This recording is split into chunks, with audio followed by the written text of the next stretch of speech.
Trading in the zone chapter 9 the nature of beliefs. इस point पर यदि आप ट्रेडिंग के 5 फंडामेंटल ट्रूथ्स को एडॉप्ट करने के बेनिफिट्स सेंस कर लेते हैं तो इन ट्रूथ्स को आपके मेंटल सिस्टम में कोर बिलीफ के तौर पर इंटीग्रेट करने में दूसरे बिलीफ्स के साथ कोई कॉन्फ्लिक्ट नहीं होता।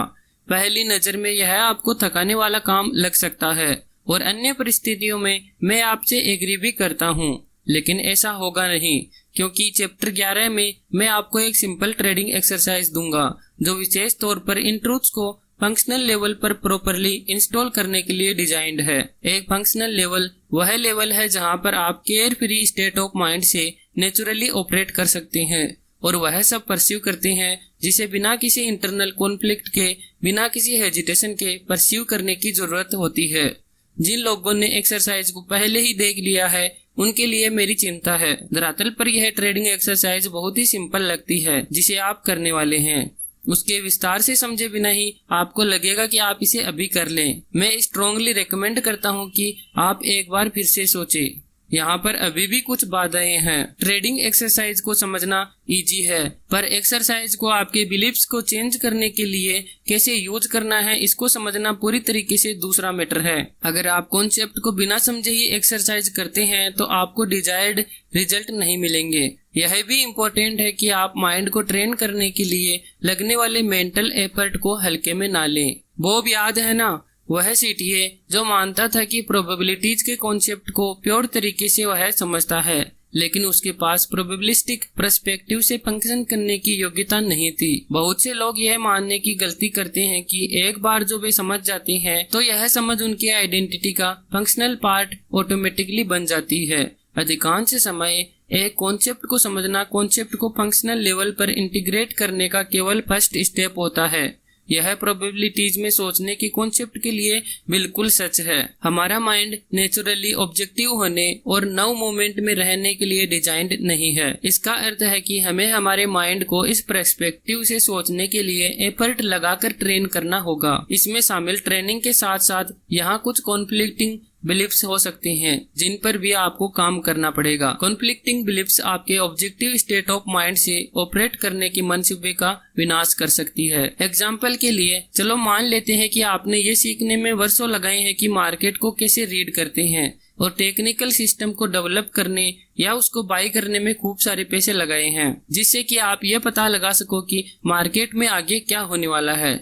पर अब आपको यह समझ में आ गया है कि आगे क्या होने वाला है ये जानने की जरूरत नहीं है, और इसको जानने की कोशिश करने पर आपकी ऑब्जेक्टिव एबिलिटी कम ही होती है। तब हमारे सामने आपके पुराने बिलीफ्स और अब की समझ के बीच में डायरेक्ट कॉन्फ्लिक्ट होता है। अब क्या आपकी न्यू समझ अचानक से आपके पूरे टाइम, मनी और एनर्जी जो आपने पिछले बिलीफ्स को बनाने में लगाई है उसको न्यूट्रलाइज कर देगी? आई विश कि यह इतना आसान होता, और कुछ लकी लोगों के लिए यह इतना इजी हो भी सकता है।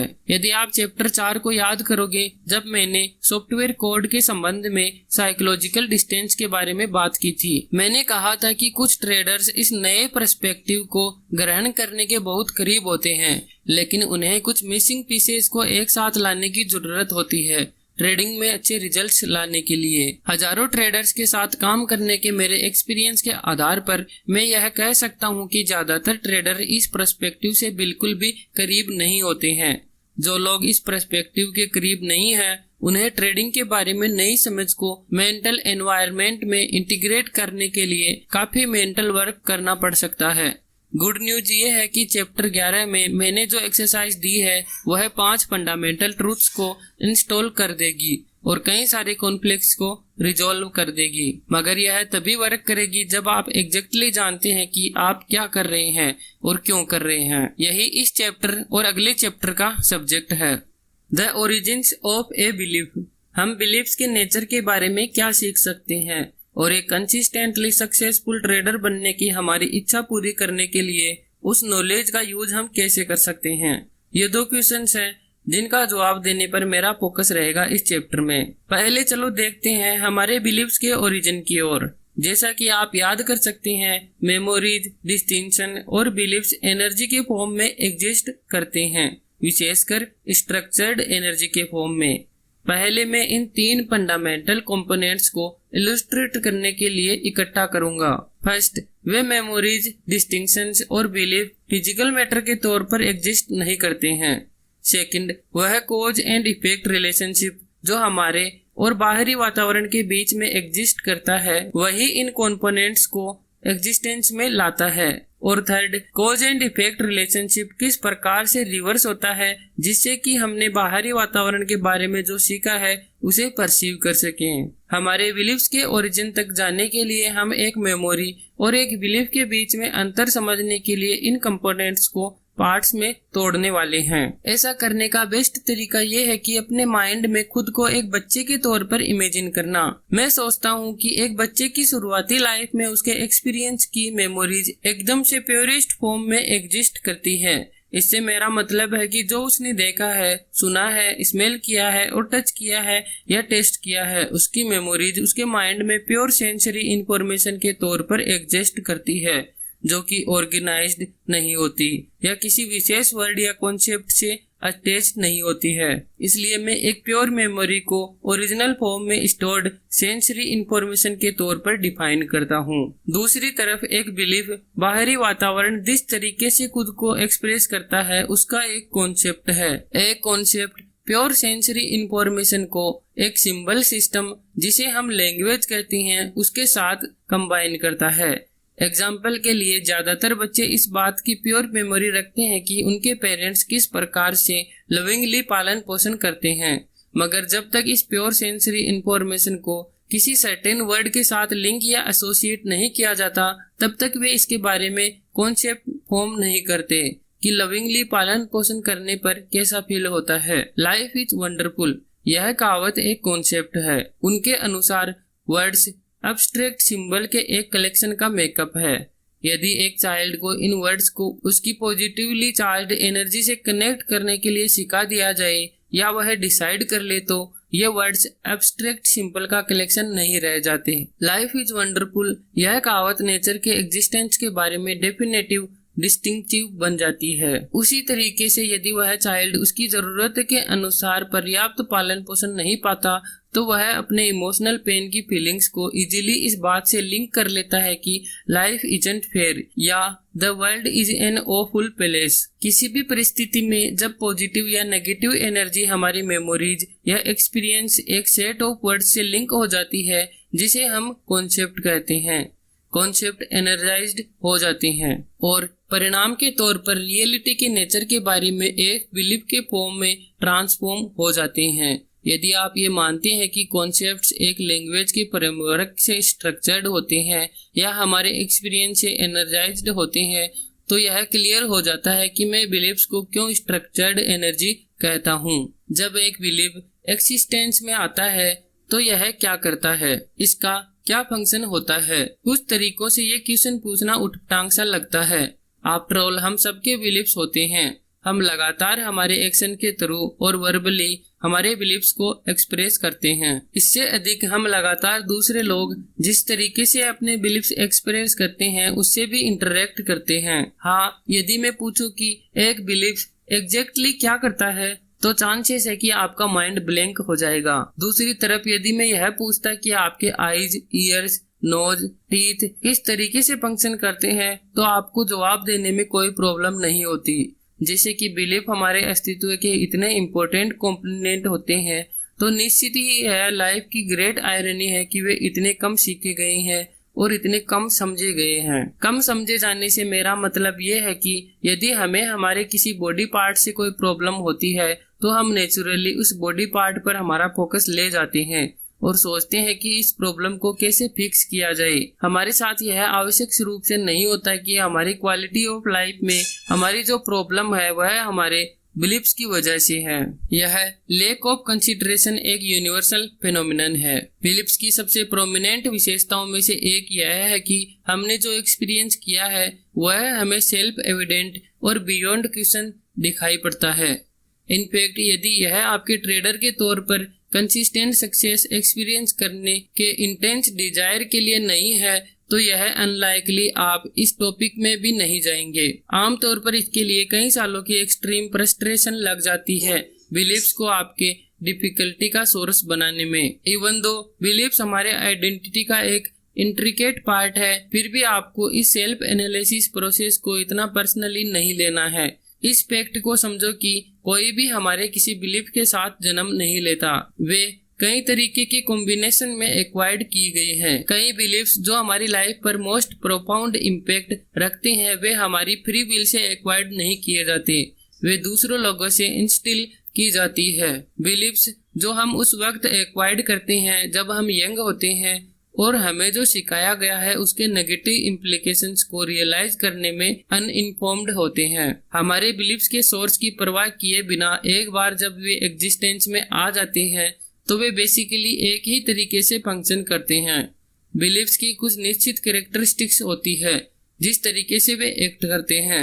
एग्जाम्पल के लिए, यदि आप मेरी आंखों और आपकी आंखों को कंपेयर करें और मेरे हाथ और आपके हाथ को कंपेयर करें और मेरे रेड ब्लड सेल्स और आपकी रेड ब्लड सेल्स को कंपेयर करें तो हम देख सकते हैं कि वे एग्जैक्टली सेम नहीं होते, लेकिन उनकी कैरेक्टरिस्टिक्स सेम ही होती है जिससे वे एक जैसे ही फंक्शन करते हैं। उसी सेम तरीके से एक बिलीफ कि लाइफ इज वंडरफुल, यह उसी सेम तरीके से एक्ट करेगा जैसे लाइफ इज ऑफुल यह बिलीफ एक्ट करता है। यह बिलीफ्स खुद में डिफरेंट है और इनको रखने वाले की लाइफ पर जो इफेक्ट डालेंगे वह एकदम से डिफरेंट होते हैं, लेकिन दोनों बिलीफ्स सेम मैनर में ही फंक्शन करेंगे। Beliefs and their impact on our lives. Broadest sense में हमारे बिलीफ्स उसी तरीके में शेप होते हैं जैसे हम अपनी लाइफ को एक्सपीरियंस करते हैं। जैसा कि मैंने पहले कहा है कि हम अपने बिलीफ्स के साथ जन्म नहीं लेते, वे एक्वायर किए जाते हैं और जैसे वे संचय होते हैं, जिस तरीके से हम अपनी लाइफ को जीते हैं ये इसमें रिफ्लेक्ट होते हैं।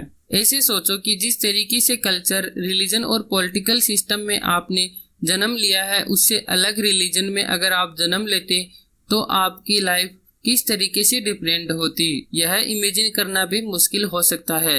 लेकिन लाइफ के नेचर के बारे में जो बिलीव करना आपने सीखा है वह उससे रिमोटली सिमिलर होता है जिस पर आप अब बिलीव करते हैं। फिर भी आपके ये दूसरे बिलीव्स उसी स्तर की सर्टेनिटी से आप रखते हैं जितनी सर्टेनिटी से आप अपने करंट बिलीव्स को रखते हैं। बिलीव्स हमारी लाइफ को कैसे शेप करते हैं? फर्स्ट, वे एनवायरमेंटल इंफॉर्मेशन के परसेप्शन और इंटरप्रिटेशन को इस तरीके से मैनेज करते हैं जिसे हम जो बिलीव करते हैं उसके साथ कांस्टेंट रहते हैं। सेकंड, वे हमारी एक्सपेक्टेशंस को क्रिएट करते हैं। यह माइंड में रखो कि एक एक्सपेक्टेशन किसी फ्यूचर मोमेंट को प्रोजेक्ट करने वाला एक बिलीफ है। जैसे कि हम जिसके बारे में नहीं जानते उसे एक्सपेक्ट नहीं कर सकते। हम यह भी कह सकते हैं कि एक्सपेक्टेशंस वे है जो हम फ्यूचर में प्रोजेक्ट किए गए मोमेंट के बारे में हम जानते हैं। थर्ड, जो कुछ भी हम करने का डिसाइड करते हैं या बिहेवियर का कोई आउटवर्ड एक्सप्रेशन जो हम बिलीव करते हैं उसके साथ कंसिस्टेंट रहेगा। फोर्थ, फाइनली हमारा बिलीफ इससे शेप होता है कि हम हमारे एक्शन के रिजल्ट के तौर पर क्या फील करते हैं। अब मैं आपको मेरी पहली बुक द डिसिप्लिन ट्रेडर से एक एग्जांपल देता हूँ, एक बिलीफ के वेरियस फंक्शन को इलिस्ट्रेट करने के लिए। 1987 के स्प्रिंग्स में मैं एक लोकली प्रोड्यूस्ड टीवी प्रोग्राम को देख रहा था जिसका नाम था गोचा शिकागो। यह कुछ लोकल सेलिब्रिटीज के बारे में था जिन्होंने एक दूसरे पर प्रैक्टिकल जोक्स बनाए थे। प्रोग्राम के एक सेगमेंट में टीवी स्टेशन ने एक आदमी को हायर किया मिशिगन एवेन्यू के साइडवॉक की तरफ एक बोर्ड लेकर खड़े होने के लिए जिस पर लिखा था free money today only. TV station ने आदमी को खूब सारे पैसे दिए और जो बोर्ड को देखकर पैसे के बारे में पूछे उसे देने के लिए कहा। आप जानते हैं कि मिशिगन एवेन्यू सिटी का सबसे बिजीएस्ट एरिया है। अगर हम ये अज्यूम करें कि ज्यादातर लोग जो इस स्ट्रीट से गुजरते हैं वे इस बोर्ड को पढ़ सकते हैं, तो आपको क्या लगता है कि कितने लोग इस ऑफर को एक्सेप्ट करेंगे और पैसों के लिए पूछेंगे? जितने लोग इस स्ट्रीट से गुजरे और जिन्होंने उसे पढ़ा उनमें से केवल एक व्यक्ति रुका और उसने कहा, ग्रेट, क्या मैं 25 सेंट्स ले सकता हूँ बस टिकट के लिए? अदरवाइज कोई भी व्यक्ति उस आदमी के पास नहीं गया। इवेंचुअली वह आदमी फ्रस्ट्रेट हो गया क्योंकि लोग उसकी उम्मीद के अनुसार एक्ट नहीं कर रहे थे। उसने चिल्लाना शुरू कर दिया कि क्या आपको पैसे चाहिए? प्लीज मेरे पैसे ले लो, मैं इसे जल्दी से नहीं दे पा रहा हूँ। सभी लोगों ने चलना जारी रखा जैसे कि वह आदमी एग्जिस्ट ही नहीं करता। इनफैक्ट मैंने नोटिस किया कि कई लोग उसको अवॉइड करने के लिए उसके रास्ते से ही हट गए। जैसे ही सूट पहने हुए और एक ब्रीफकेस कैरी करते हुए एक आदमी ने अप्रोच किया, वह उसके सामने गया और उसने कहा, क्या तुम्हें पैसे चाहिए? उस आदमी ने कहा, आज नहीं। वह और ज्यादा फ्रस्ट्रेट हो गया और उसने कहा, यहाँ कितने दिनों तक ऐसा होता है? क्या तुम प्लीज पैसे लोगे? उसने आदमी को कुछ केस थमाने का ट्राई किया। उस आदमी ने जवाब दिया नहीं और वह चला गया। यहाँ क्या चल रहा था? क्यों केवल एक व्यक्ति को छोड़कर किसी ने पैसों के लिए नहीं पूछा? यदि हम अज्यूम करें कि गुजरने वाले ज्यादातर लोग उस बोर्ड को रीड कर सकते हैं, लेकिन फिर भी उन्होंने पैसे लेने का एफर्ट नहीं किया, तब इसके लिए एक पॉसिबल एक्सप्लेनेशन ये हो सकती है कि वे पैसों की परवाह ही नहीं करते। जिस तरीके से हम जिंदगी भर पैसे पाने के लिए डिवोटेड होते हैं, उसको देखते हुए यह कारण तो मुश्किल ही लगता है। यदि हम एग्री करें कि लोग साइन को पढ़ सकते हैं और हमारे लिए पैसे इम्पोर्टेंट है, तो खुद की हेल्प करने के लिए इन लोगों को क्या चीज रोक रही थी? वातावरण उन्हें ऐसा एक्सपीरियंस दे रहा था जिसको सब लोग पाना चाहते थे। कोई उन्हें बिना मेहनत किए ही पैसे दे रहा था, फिर भी सब लोग ऐसे ही जा रहे थे। जो अवेलेबल था वे उसे परसीव करने के काबिल नहीं थे। यह इमेजिन करना मुश्किल था क्योंकि बोर्ड पर साफ साफ लिखा था, फ्री मनी टुडे ओनली। इस घटना को बिलीव करना उस वक्त इतना हार्ड नहीं लगता जब आप यह सोचें कि लोगों के मन में यह बिलीव होता है कि फ्री मनी एग्जिस्ट नहीं करती। यदि फ्री मनी सच में एग्जिस्ट नहीं करती तो किस तरीके से कोई अपने बिलीफ और इस साइन बोर्ड को रिकॉन्सिल कर सकता है? यह इजी है कि उन लोगों ने यह डिसाइड कर लिया कि बोर्ड वाला व्यक्ति पागल है। इस तरह के बेवकूफी वाले बिहेवियर का और क्या कारण हो सकता है? इस एक्ट के कॉन्ट्राडिक्शन में जो रीजनिंग प्रोसेस चल रही होती है वह इस प्रकार से हो सकती है। सब लोग जानते हैं कि बिना किसी मेहनत के पैसा नहीं मिलता, किसी स्ट्रेंजर से तो बिल्कुल भी नहीं। अगर वह आदमी सच में पैसे दे रहा होता तो लोग उसे लूट चुके होते।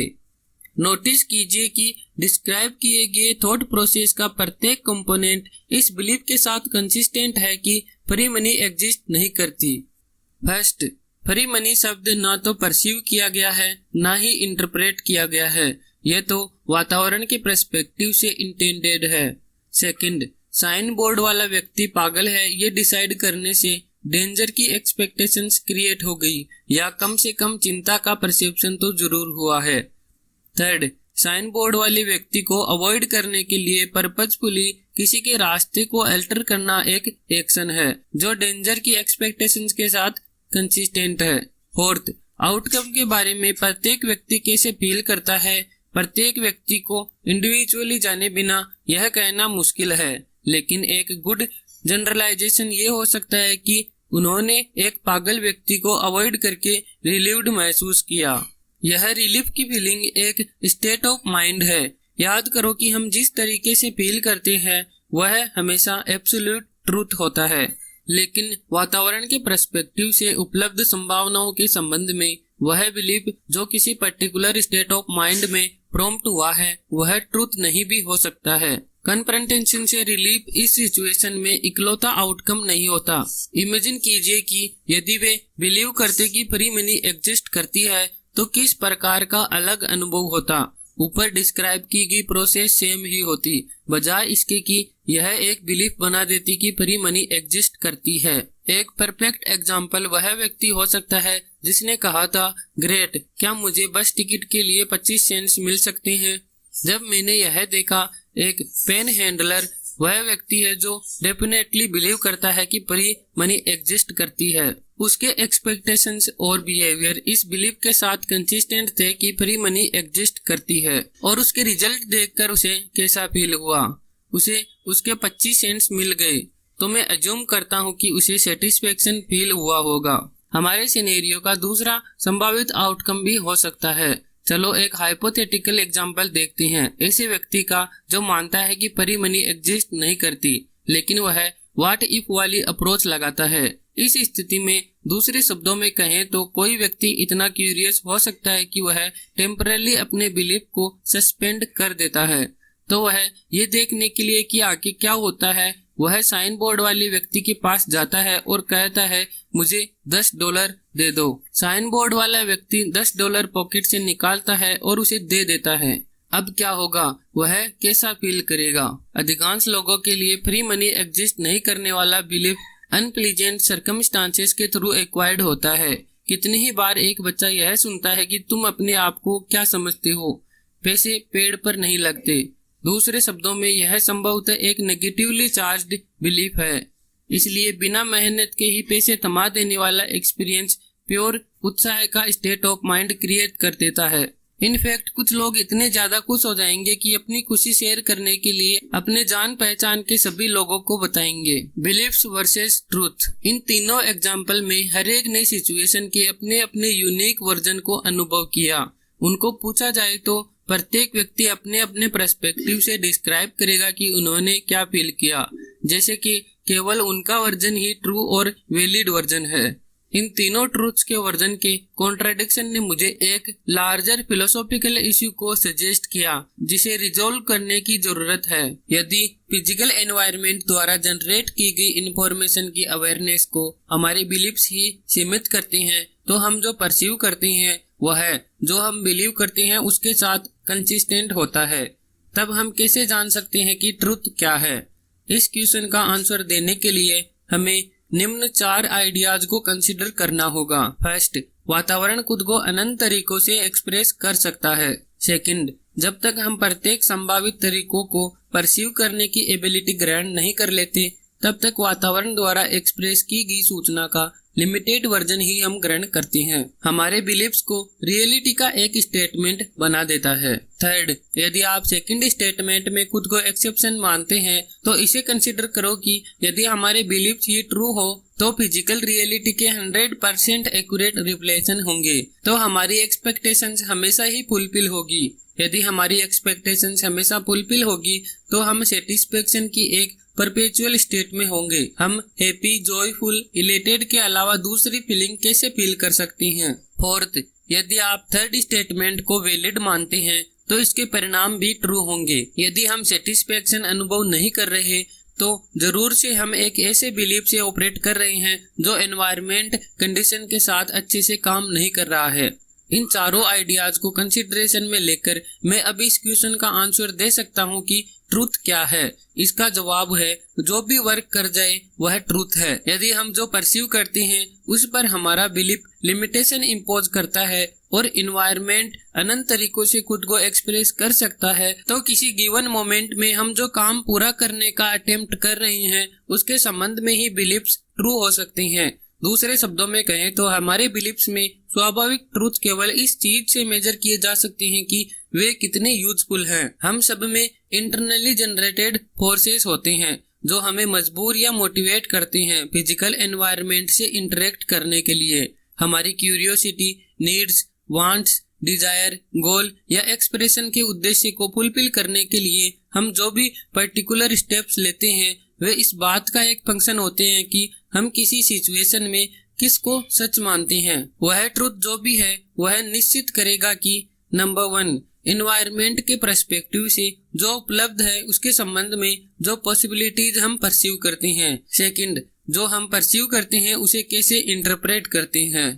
थर्ड, जो डिसीजंस हम लेते हैं। फोर्थ, आउटकम की हमारी एक्सपेक्टेशंस। फिफ्थ, जो एक्शंस हम लेते हैं। और सिक्स्थ, हमारे एफर्ट्स के रिजल्ट से कैसा फील करते हैं। किसी गिवन मोमेंट पर यदि हम खुद को एक स्टेट ऑफ सेटिस्फेक्शन, हैप्पीनेस या वेलबींग में पाते हैं तो हम कह सकते हैं कि हमारे ट्रूथ्स यूजफुल हैं क्योंकि हमारी प्रोसेस वर्क कर गई। हम जो परसीव करते हैं वह केवल हमारे उद्देश्य के साथ कंसिस्टेंट नहीं होता, एनवायरनमेंट के पर्सपेक्टिव से जो उपलब्ध है उसके साथ भी कंसिस्टेंट रहता है। जो इन्फॉर्मेशन हमने परसीव की है उसके इंटरप्रिटेशन से एक डिसीजन बनता है, एक्सपेक्टेशंस बनती है और हम एक्शन लेते हैं जो एनवायरमेंटल सिचुएशन के साथ हार्मनी में होता है। दूसरी तरफ यदि हम खुद को dissatisfaction, disappointment, frustration, confusion, despair, regret या होपलेसनेस की स्टेट में पाते हैं तो हम कह सकते हैं कि एनवायरमेंटल सिचुएशन से संबंधित बिलीफ्स जिनसे हम ऑपरेट कर रहे थे वे यूजफुल नहीं थे। किसी गिवन मोमेंट में हम जो अकम्प्लिश करना चाहते हैं उसके संबंध में जो ट्रूथ काम करता है केवल उसे ही रखें।